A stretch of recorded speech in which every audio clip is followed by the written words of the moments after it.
स्वागत है आप सबका हमारे चैनल दोस्तों।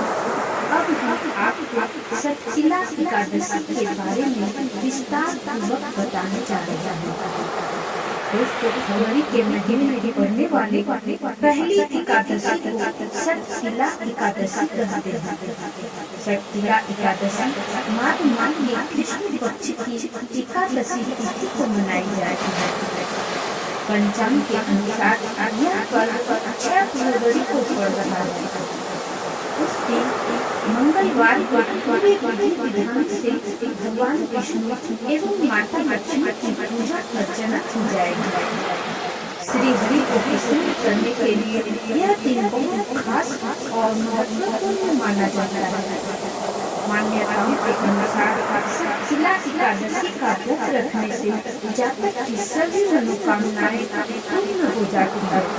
तो चलिए जानते हैं कि सतशिला एकादशी का शुभ मुहूर्त क्या है, पूजा की विधि क्या है एवं इसका महत्व क्या है और इसकी कथा क्या है। पंचांग के अनुसार इस साल सतशिला एकादशी 6 फरवरी 2024 को मनाई जाएगी। पंचांग के अनुसार 5 फरवरी के दिन शाम 5:24 से एकादशी तिथि की शुरुआत हो रही है, जो कि 6 फरवरी के दिन शाम 4:07 तक रहेगी।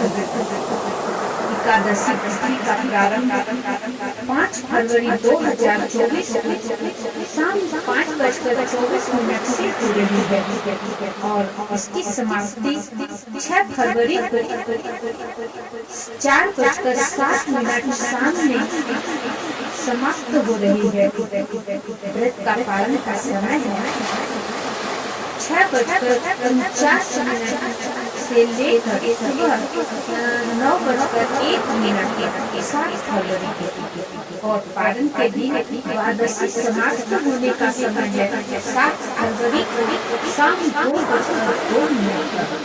अब चलिए मैं आपको पूजा की विधि बताती हूँ। सतशिला एकादशी के दिन घर, आंगन, मंदिर इत्यादि की सफाई कर लेना चाहिए। स्नान इत्यादि करके स्वच्छ वस्त्र धारण कर लें। उसके बाद भगवान श्री हरि विष्णु जी का अभिषेक करें और जलाभिषेक करने के बाद प्रभु को पंचामृत सहित गंगा जल से अभिषेक करें। माता लक्ष्मी को साथ में जलाभिषेक करें और प्रभु को पीला चंदन, पीला वस्त्र, पीला पुष्प इत्यादि अर्पित करें। माता लक्ष्मी को लाल चुनरी, लाल सिंदूर इत्यादि अर्पित करें। उसके बाद भगवान के समक्ष अनेक भी प्रकार का फल हो, मिठाई हो अर्पित करें। हो सके तो पीला मिठाई, पीला फल भगवान को अर्पित करें, क्योंकि पीला रंग भगवान विष्णु को अत्यंत प्रिय है। इसके बाद कपूर की आरती करें, घी का दीपक प्रज्वलित करें और सतशिला एकादशी के व्रत का पाठ करें। ओम नमो भगवते वासुदेवाय मंत्र का जाप करें। पूरी श्रद्धा के साथ भगवान श्री हरि और विष्णु जी का और लक्ष्मी जी का आरती करें एवं विधि विधान से पूजा करने के बाद सबों को प्रसाद के रूप में अर्पित किए हैं। सबको सभी भक्तजनों में वितरित करें। उसके बाद दूसरे दिन द्वादशी को भगवान विष्णु के समक्ष पूजा पाठ करके ब्राह्मण को भोजन करा के द्वादशी के दिन पालन करें। अंत में भगवान से प्रार्थना करें। अब मैं आपको एकादशी व्रत का महत्व बताती हूँ। इस दिन भगवान विष्णु की एवं माता लक्ष्मी की पूजा अर्चना की जाती है। इस दिन तिल का खास उपयोग किया जाता है। मान्यता है कि इस दिन भगवान विष्णु की विधि विधान के साथ पूजा करने से मोक्ष के द्वार खुल जाते हैं। तिल का दान करने से महापुण्य का प्राप्ति होता है। इस एकादशी व्रत के करने वाले को जन्म जन्म की निरोगता प्राप्त होती है। एकादशी व्रत के दिन कथा का जरूर श्रवण करना चाहिए, इसके बिना पूजन अधूरा माना गया है। तो चलिए मैं आपको सतशिला एकादशी व्रत की कथा सुनाती हूँ। पौराणिक कथा है कि एक नगर में एक ब्राह्मण ने एक मास तक उपवास किया। इस दौरान उसका शरीर बहुत कमजोर हो गया।